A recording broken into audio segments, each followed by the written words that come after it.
I'm Pınar from Turkey.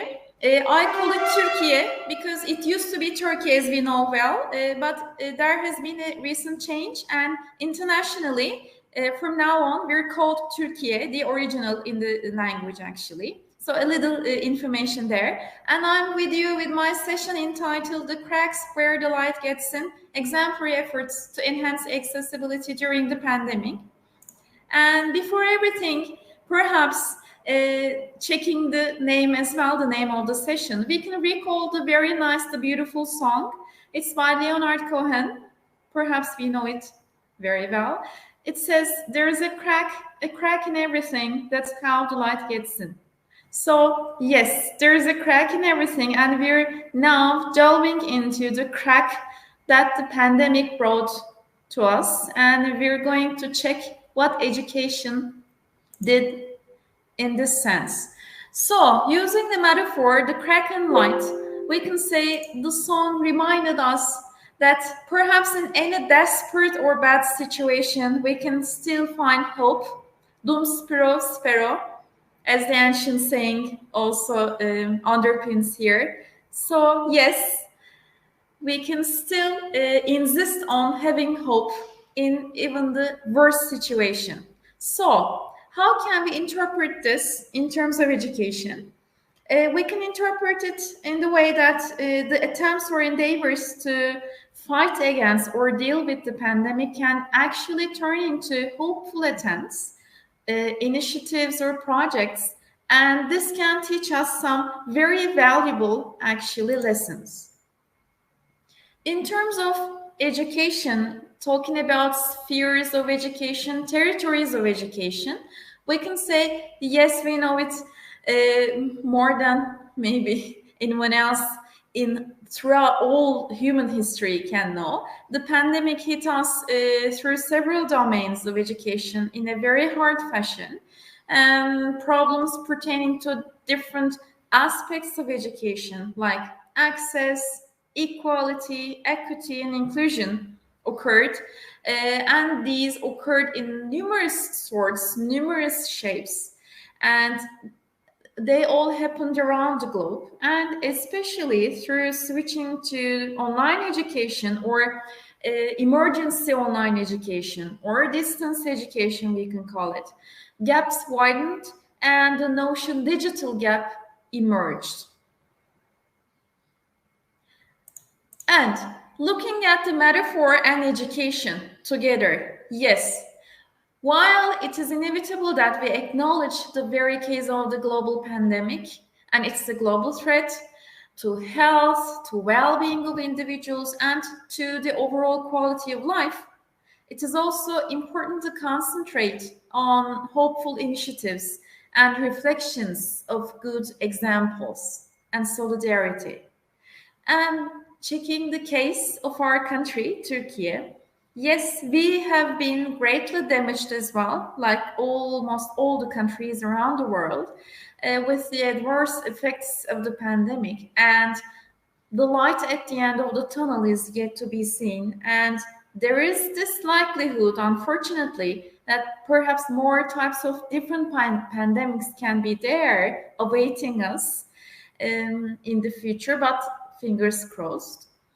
And with the spread of the pandemic, again, in almost all the countries, as is the case with almost all the countries, in accordance with the measures taken across the country, across Turkey, on-site and class education has been temporarily discontinued, halted, and planned educational activities began to be provided through distance education platforms, channels, and infrastructure. And during this period, a group of both metropolitan and district municipalities, they have become comrades, surprisingly and nicely, of all the involved and responsible authorities like the Ministry of National Education we have in Turkey. And they declared that they are ready to provide support, especially for marginal groups, for vulnerable groups, and for disadvantaged individuals like children, young people who are students.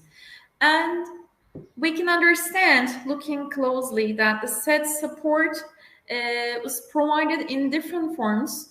For example, the municipalities, in collaboration and in cooperation with the authorities, distributed free tablets for students who couldn't afford a tablet, and they helped construct online education centers or points, we can call them, equipped with PCs so that and internet, so that students who couldn't afford internet and or computers could just connect their sessions and classes.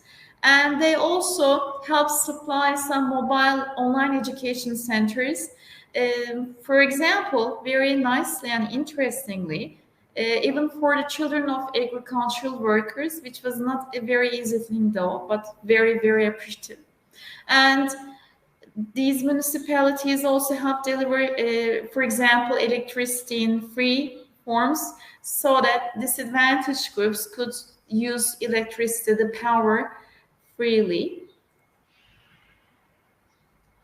And in light of the things discussed, this present study is a conceptual one, and it aims to delve into changing face and capacities of municipalities, especially here we have, the ones we have in Turkey, which gain more important roles within time and accordingly enhance participation, especially in terms of social practice, by investigating the actions to date, who were very active uh, all over the country within the pandemic time period and now, which is the post-pandemic period.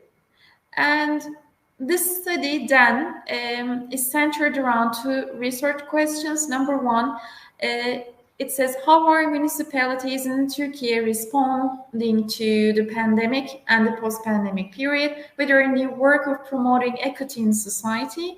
And number two, what can the cooperation and undertakings of municipalities in Turkey could actually tell about taking solid steps of solidarity during and after the pandemic period, especially towards the right to education, access to education. So, checking the exemplary efforts, number one is this. So, how are municipalities in Turkey responding to the pandemic with their new work of promoting equity in society? So, number one, for example, in the capital, in our capital city, Ankara, one municipality created a call a book page over its existing website, and the citizens, the local inhabitants, were able to enter the system and query books from the library, the digital library. And then contacting the books was prevented because during the pandemic period, it was the wisest thing to do through the call a book system, which was put in place to provide access to around 40,000 volumes found in the system available in the digital library, and the books were also offered. So once you just offered a book, once you wanted to get one of the books offered, they are delivered to you within 48 hours. So the second important thing was something again to do with equity work. So UNICEF, a very eminent, let's say, institution, in collaboration with its national partners, being the Minister of National Education of Turkey in this case, and Minister of Youth and Sports, and Kilis municipality, one of the municipalities we have in Turkey, as well as Turkish Red Cross Canon, and some financial, of course, contributions of the government, of international governments like government of Germany.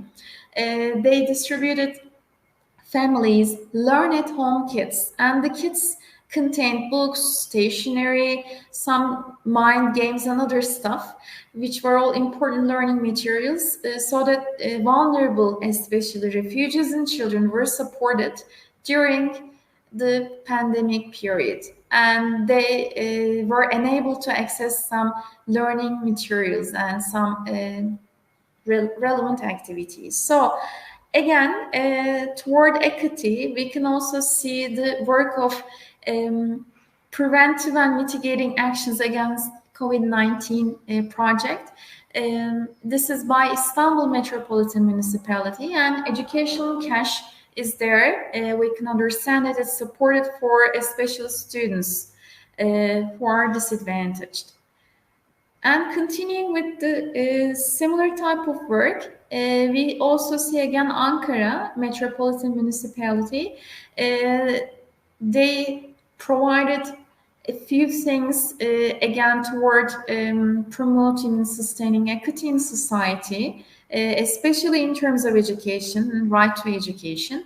So some free internet services were provided, and some, again, mobile internet packages were delivered to the families, especially with children who couldn't just access to their online classes.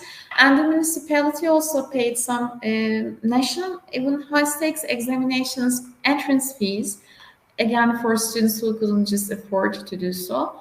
And some computers, around 1,000 computers were just located in different centers across the city, so that continuity of education was somehow assured for the disadvantaged. And in a district municipality in the capital, mobile e-schools were formed, especially for children of agricultural workers who moved there, so that they could still have access to online classes delivered. And looking at the tertiary level, we see in rural areas and in some newly established universities and other higher education institutions, local municipalities donated technological tools to students in such places. And checking the second research question, which was what can the cooperation undertakings of municipalities in Turkey tell about taking steps of solidarity during the pandemic, notably for the right to education? And number one, we can talk about the development of cooperation and collaboration between central authorities, local governments and their associations, as well as higher education institutions and NGOs. And this is towards sustainable development of education, which is very important. And so that some legal spaces could be just formed, and expanding the tasks, responsibilities, as well as the accountability could be just possible. And here, of course, it is important to talk about financial autonomy issues and fiscal autonomy problems, maybe. So this is something to do with policymakers, and they should be acknowledged by policymakers. And this is very important too. And the role and functions, the growing roles and functions of local governments like municipalities should also be discussed here, and they have an eminent role in providing different sorts of education services, for example, in the form of ITs. And these should be defined in law so that a more legal basis could be just assured there. And here again, talking about sufficient funding is very, very crucial so that revenues could be enhanced in this sense. And again, in relation to the second research question, we can talk about training, creation of competence centers and cooperation networks amongst various stakeholders, again, of education, because these should be designated to be able to develop more effective education services, more efficient services, which are again provided by local governments and local bodies like municipalities.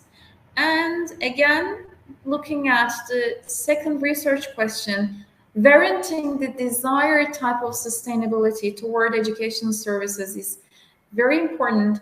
In-service trainings then could be given to these local bodies so that more collaboration is enabled amongst central authority or authorities and the local ones, again, like the municipalities. And lessons learned, looking at one important policy document. It is National League of Cities in the US. We can see some highlights, especially recalling what happened during and after the pandemic period. It is said, it is underpinned in this policy document that collecting data to understand, to identify and determine some specific needs, local needs, is very important, it's vital, so that the right type of support when it comes to education, access to education, or any other topic is then more possible. So in shorter and longer terms, providing the right type of support to the right groups is then possible. It is important that specific needs are determined well. And in relation to that, leveraging the local facilities, local bodies, the accumulated knowledge and experience, expertise, staff expertise is also vital, and resorting to the right community resources again is very, very important, so that all the services, the relevant services, are coordinated and the needs are again met. So especially checking the health aspect, it is important to prioritize health concerns and safety concerns too. So it is just wise then to make use of the latest information. For example, when it comes to pandemic, we can talk about information pertaining to virus or the health or unhealthy bodies, for example, so that again the necessary precautions could be possible, and addressing systemic inequities. So we know that inequity is something to do with the system. So the local bodies could just take over a very big responsibility to understand, to address and act on the systemic inequities. And then they could become even more powerful in doing so. And after doing that, and providing comprehensive support is necessary too. Again, here addressing, targeting the holistic needs of the relevant people like children, vulnerable young people, marginal groups, disadvantaged bodies and disadvantaged groups as well, so that their mental health, well-being, overall being can be addressed as desired. And another important lesson learned could be something to do with school management. So school principals, if they can enjoy more freedom, they can find more place to make the right decisions, and they can take over more responsibility and accountability, so that they can deliver education gains well. They can just talk about, or they can just warrant technical support from the relevant municipalities, and they can collaborate with the relevant bodies more freely in a more independent fashion. And this is, of course, needless to say, comes through decentralization models. Yes, every cloud has a silver lining, and everyone, simply everyone, we should be seeking ways, pathways, channels, any platform to strengthen cooperative relations, meaningful links amongst all the parties, all the shareholders, stakeholders of education, because this means solidarity, and we should be acting together. We should be acting toward the same thing, the same good together, if possible, and when possible, and where possible. So thank you so much. That's all from me now.